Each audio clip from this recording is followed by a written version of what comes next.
안녕하세요. 잘 살기 위해 끊임없이 고민하는 웰니스 유키입니다. 웰니스에 대한 제 고민을 공유합니다. 오늘 영상 끝나면 두 가지를 가져가실 수 있게 정리해 보겠습니다. 첫째, 신체적 웰니스를 한 문장으로 정의하는 기준. 둘째, 이번 주부터 바로 적용할 수 있는 패턴 한 가지입니다. 시작 전에 질문 하나만 드릴게요. 여러분이 생각하는 건강하다의 기준은 무엇인가요? 병이 없다는 확정인가요?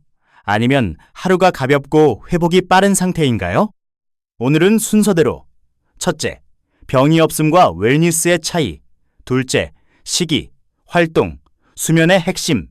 셋째, 패턴화의 기술. 넷째, 자가점검법. 다섯째, 필요할 때 외부 도움을 쓰는 법까지 이어가겠습니다. 챕터 1. 병이 없음과 웰니스는 다르다. 많은 분들이 건강을 아픈 데가 없으면 건강한 것이라고 생각합니다. 이 정의는 단순하고 편하지만 중요한 것을 놓치기 쉽습니다. 왜냐하면 병이 없더라도 일상이 무너질 수 있기 때문입니다. 예를 들어 병원에서 큰 이상은 없다는 말을 듣는데도 늘 피곤하고, 조금만 뛰어도 숨이 차고, 오후만 되면 집중이 깨지고, 주말에 몰아서 자야 겨우 버티는 사람이 있습니다. 이 사람은 질병이 뚜렷하지 않을 수는 있지만 몸이 삶을 지탱하는 기능을 충분히 제공하지 못하고 있는 상태입니다. 반대로 고혈압이나 지방간처럼 진단명이 있는 경우에도 일상 기능과 회복력이 비교적 잘 유지되는 분들이 있습니다. 다만 이 말은 질환 관리가 필요 없다는 뜻이 아니라 건강을 볼 때 진단명과 함께 기능과 회복도 같이 보자는 의미입니다. 결국 우리가 원하는 건강은 단순히 질병의 부재가 아니라 오래 사용할 수 있는 몸, 즉 지속 가능한 기능입니다.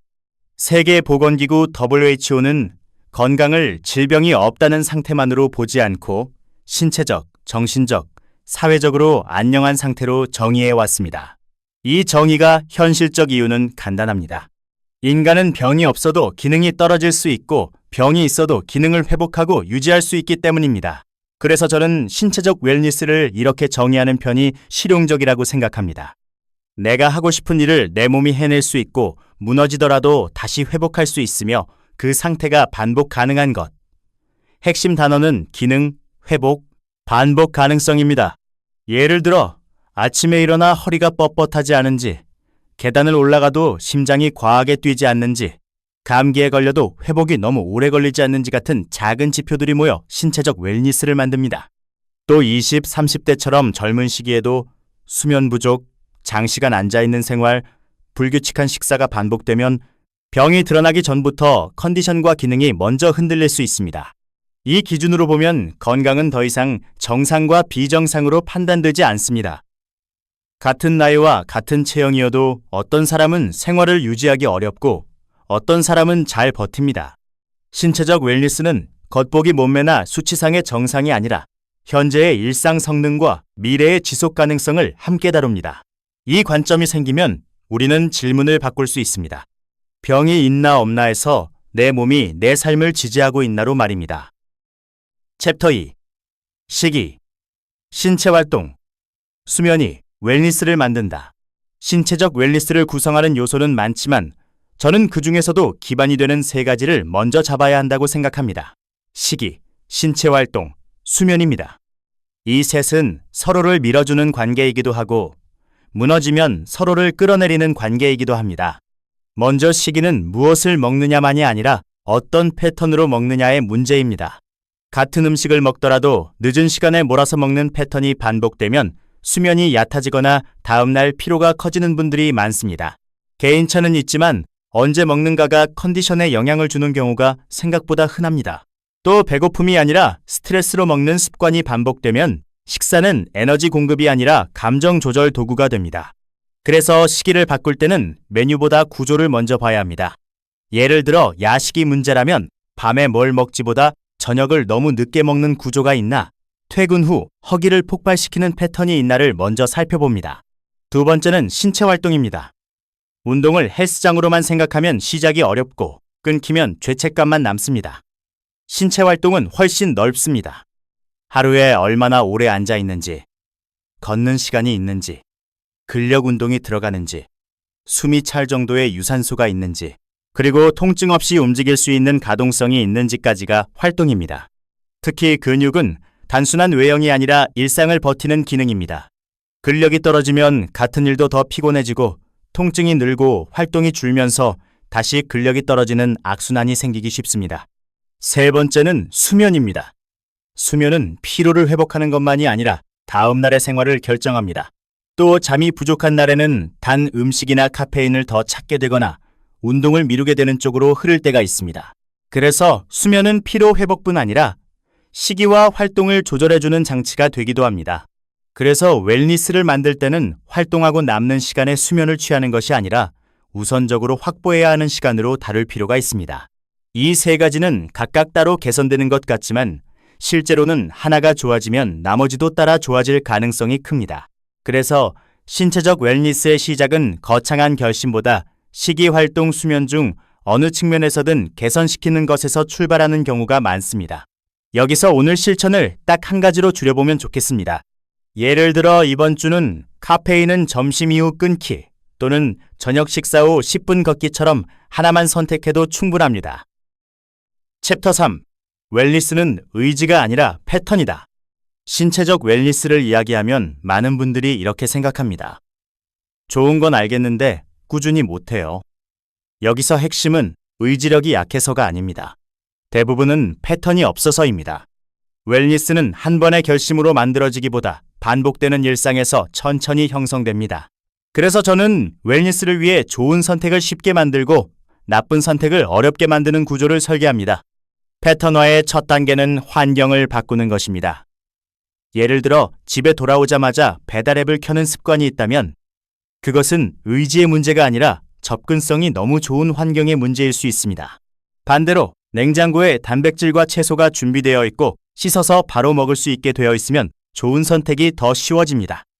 운동도 마찬가지입니다. 운동복과 운동화를 문 앞에 두면 시작 장벽이 낮아지고 운동해야지 하는 생각이 행동으로 연결되는 장벽이 낮아집니다. 두 번째는 기준점을 만드는 것입니다. 많은 사람이 실패하는 이유는 목표가 너무 큽니다. 매일 운동하자는 목표는 멋있지만 현실에서 무너지기 쉽습니다. 대신 기준점을 낮게 잡습니다. 예를 들어 하루 10분 걷기, 주 2회 근력 운동, 자정 이전 취침을 주 4일 같은 목표가 현실적입니다. 중요한 건 완벽이 아니라 반복입니다. 반복을 쌓은 뒤 기준점을 서서히 올려도 늦지 않습니다. 세 번째는 트리거와 대체 행동을 만드는 것입니다. 야식이나 과음은 대부분 특정 상황에서 반복됩니다. 퇴근 후 허기, 스트레스, 외로움, 늦은 업무 종료 같은 트리거가 있습니다. 트리거를 없애기 어렵다면 대체 행동을 설계해야 합니다. 예를 들어 야식을 줄이고 싶다면 먹지 말자가 아니라 퇴근 직후 단백질 간식으로 급한 허기를 먼저 끊고 샤워 후 침대에 빨리 눕기처럼 흐름을 설계합니다. 마지막은 작은 승리를 기록하는 것입니다. 웰니스는 체감이 늦게 오는 영역이 많아서 기록이 없으면 금방 포기하게 됩니다. 오늘 물을 더 마셨다. 계단을 한 번 더 올랐다. 카페인을 오후에 끊었다 같은 작은 승리를 눈에 보이게 만들면 웰니스는 의지가 아니라 시스템이 됩니다. 결국 신체적 웰니스는 특별한 사람이 하는 프로젝트가 아니라 평범한 사람이 일상을 조금씩 재배치해서 만들어내는 결과입니다. 챕터 4. 웰니스를 스스로 점검하는 방법. 신체적 웰니스를 키우려면 먼저 지금 내 몸이 어떤 상태인지를 알아야 합니다. 여기서 중요한 건 정확한 진단이 아니라 변화의 방향을 잡을 수 있을 정도의 점검입니다. 그리고 자가 점검은 주관 지표와 객관 지표로 나누어 접근할 수 있습니다. 주관 지표는 몸의 느낌입니다. 아침에 일어났을 때 피로가 어느 정도인지, 오후에 집중이 꺾이는 시간이 언제인지, 운동하거나 오래 걸은 다음 회복이 얼마나 걸리는지, 통증이 주 몇 번 발생하는지, 소화가 편한 날과 불편한 날이 어떤 패턴인지 같은 것입니다. 이런 지표는 숫자가 아니어도 됩니다. 좋음, 보통, 나쁨으로만 판단해도 충분합니다. 중요한 건 추세를 파악하는 것입니다. 객관 지표는 숫자로 남는 것들입니다. 체중과 허리둘레, 일주일 평균 걸음수, 주당 근력 운동 횟수, 취침과 기상시간, 카페인 섭취 시간 같은 생활 지표가 여기에 들어갑니다. 체력은 간단한 테스트로도 감을 잡을 수 있습니다.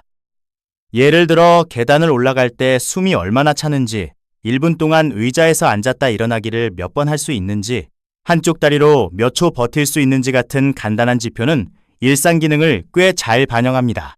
이런 테스트는 나의 현재를 판단하고 추후 변화를 확인하기 위한 도구입니다. 지표를 통해 자가 점검을 해나가는 과정은 나의 몸에 대해서 공부해가는 과정입니다.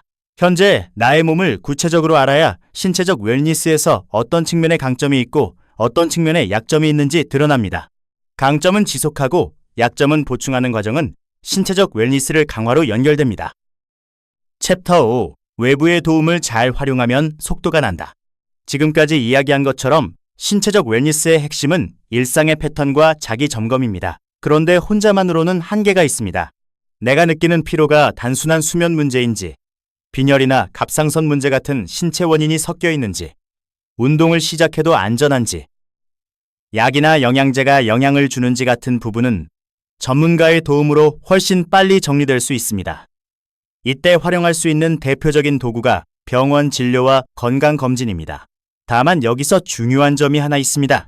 진료와 검진은 웰니스를 대신해주는 마법이 아니라 내가 만든 기록과 계획을 더 정확하게 다듬어주는 보조장치라는 점입니다. 병원 진료를 효율적으로 쓰는 방법은 의외로 단순합니다. 첫째, 요즘 어떤 기능이 떨어졌는지를 구체적으로 말합니다. 피곤해요. 대신 아침에 일어나도 개운하지 않고 오후 3시 이후 집중이 무너진다. 계단을 오르면 예전보다 숨이 찬다 같은 표현이 구체적이고 전달력이 좋습니다. 둘째, 내가 기록한 주간 지표와 생활 지표를 가져갑니다. 수면 시간, 카페인 섭취 시간, 운동 빈도, 체중 변화 같은 데이터가 있으면 상담의 질이 달라집니다. 셋째, 목표를 공유합니다. 약을 바로 먹고 싶다가 아니라 일상 기능을 회복하고 지속 가능한 루틴을 만들고 싶다라고 말하면 전략이 더 잘 맞춰집니다. 병원 진료는 꼭 아파야만 받으러 가는 것이 아닙니다. 현재 상태를 점검하고 관련된 조언을 받는 것도 진료의 일환입니다. 건강검진은 현재 상태의 의학적 평가를 얻는 데 도움이 됩니다. 생활을 바꾸고도 체감이 애매할 때, 수면과 운동이 좋아졌는데도 피곤함이 지속될 때, 혹은 가족력과 위험 요인 때문에 확인이 필요한 영역이 있을 때 도움이 됩니다. 국가가 운영하는 일반 건강검진과 암검진 제도를 활용하여 건강 위험에 대한 최소한의 평가를 할 수 있습니다.